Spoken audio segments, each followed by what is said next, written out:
Protein અને ફાઇબરથી ભરપૂર, gluten free, diabetes, cholesterol અને હૃદયને લગતી બીમારીઓમાં બેસ્ટ કામ કરશે.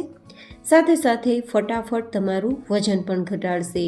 તેવી આજ આપણે રેસીપી શેર કરીશું, જે તમે ફટાફટ તો બનાવી શકશો, સાથે ઓછા તેલમાં તૈયાર કરી શકશો અને ઠંડી થઈ ગયા બાદ પણ તમને ખૂબ જ પસંદ આવશે. સાથે બનાવીશું ખૂબ જ સ્વાદિષ્ટ અને ફટાફટ તૈયાર થતી ચટણીની રેસીપી, જે આપણા હેલ્ધી હાંડવાને વધારે ટેસ્ટી બનાવશે અને જે ખાશે તેને ખૂબ પસંદ આવશે. તો ચલો આજની પૌષ્ટિક અને સ્વાદિષ્ટ એવી નવી રીતે હેલ્ધી હાંડવાની રેસીપી બનાવવાની શરૂઆત કરીએ. તો ચલો મારી સાથે. તો જેમના માટે સૌથી પહેલાં લેશું 2 કપ જેટલી સુધારેલી ધોયેલી મેથીની ભાજી.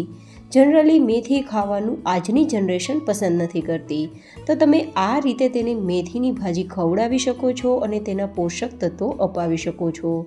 મેથીની અંદર રહેલી કડવાણી ફાઇબરથી ભરપૂર હોય છે અને શુગરને કંટ્રોલમાં રાખે છે, હૃદયને મજબૂત કરે છે અને બેડ કોલેસ્ટ્રોલને પણ કંટ્રોલમાં રાખે છે.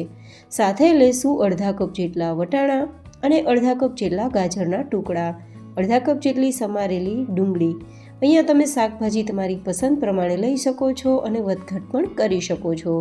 સાથે 2 નંગ જેટલા નાના સમારેલા તીખાસ માટે મરચાંના ટુકડા અને 1 કપ જેટલો બાજરાનો લોટ ઉમેરી દઈશું. બાજરો ફાઇબરથી અને પ્રોટીનથી ભરપૂર હોય છે, જે ડાયાબિટીસ માટે, બેડ કોલેસ્ટ્રોલ માટે, હૃદયને મજબૂત કરવા માટે અને વજનને કંટ્રોલ કરવા માટે બેસ્ટ છે. સાથે 1 કપ જેટલો રવો ઉમેરીશું, જેથી આપણો હાંડવો અંદરથી સ્પંજી થાય, જાળીદાર થાય, ઠંડો થઈ ગયા બાદ પણ પસંદ આવે અને એકદમ સોફ્ટ હોવાના કારણે ટેસ્ટ પણ સારો આવે.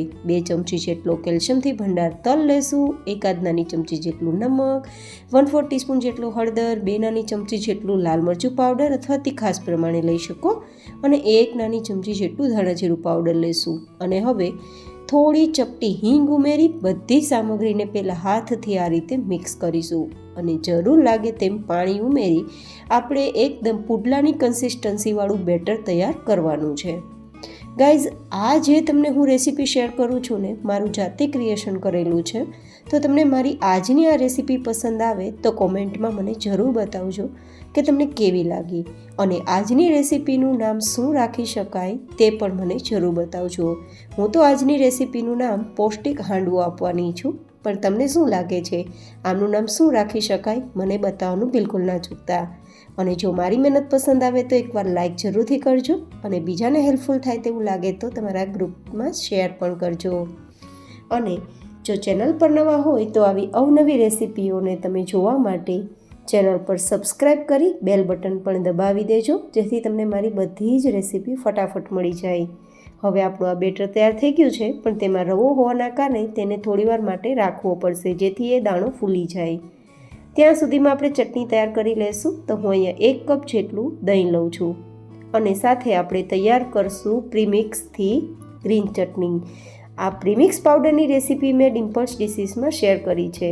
બસ એકવાર આ પાવડર તૈયાર કરવાનું અને આખું વર્ષ જ્યારે પણ ચટણી તૈયાર કરવું હોય ત્યારે તમે આ રીતે દહીંમાં અથવા તો સીધું જ આ પ્રીમિક્સ પાવડરમાં પાણી ઉમેરી મિક્સ કરી અને ચટણી તૈયાર કરી શકો છો.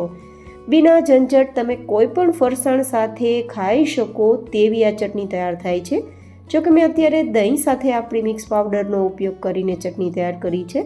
તમે દહીંની જગ્યાએ સીધું જ આ પ્રીમિક્સ પાવડરમાં પાણી ઉમેરીને ચટણી તૈયાર કરી શકો છો, જેની રેસીપીની લિંક હું ઉપર આઈ બટનમાં આપી દઈશ. તમે જરૂરથી તેને જોજો અને ઘરે પ્રીમિક્સ તૈયાર કરીને રાખજો, તમારું કામ સરળ થઈ જશે. 10 મિનિટ પછી આપણું બેટર સેટ થઈ ગયું છે, રવો ફૂલી ગયો છે. તો થોડું લગભગ 1/4 ટીસ્પૂન જેટલો સોડા ઉમેરીશું ખાવાનો, જેથી આપણો હાંડવો અંદરથી જાળીદાર બને અને તેને ફૂલવવા માટે 1 નંગ લીંબુનો રસ ઉમેરી દઈશું અને પછી બધું જ બરાબર મિક્સ કરી દઈશું.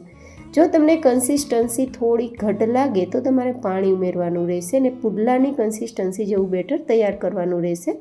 પણ જો કે આપણું બેટર પરફેક્ટ છે.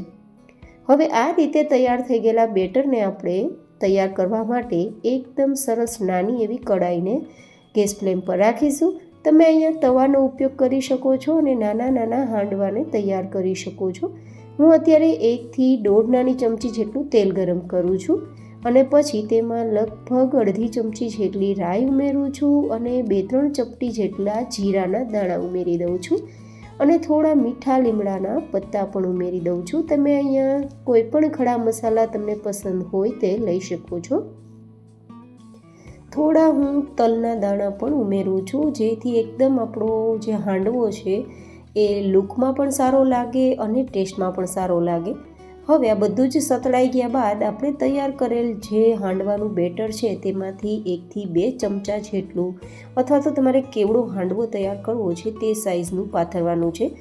જો કે તમારે બહુ વધારે મોટી સાઇઝમાં ના બનાવવું, કારણ કે બાજરાનો લોટ હોવાના કારણે તેને ઉથલવામાં તૂટવાના પણ ચાન્સ રહે છે, તૂટી પણ શકે છે. તો એકદમ નાની સાઇઝમાં કરવાનું, જેથી તૂટે નહીં. તો આ રીતે આપણે ઉપર ફરીથી તલને ભભરાવી દઈશું અને પછી તેને ઢાંકીને 1 મિનિટ માટે ધીમા ગેસની ફ્લેમ પર થવા દઈશું.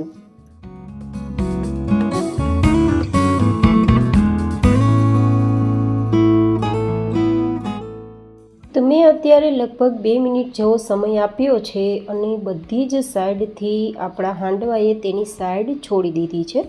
ઇટ મીન્સ નીચેથી કૂક થઈ જ ગયો હશે. તેમ છતાં આ રીતે ચેક કરી લેવાનું અને પછી હળવા હાથે તેની સાઈડને બદલી દેવાનું અને પછી નીચેની સરફેસ પણ ઉપરની જેમ ગોલ્ડન કલર પર આવે ત્યાં સુધી તેને ઢાંકીને ફરીથી કૂક કરવાનું. તો ફરીથી 1 થી 2 મિનિટમાં નીચેની સરફેસ પણ કૂક થઈ જશે.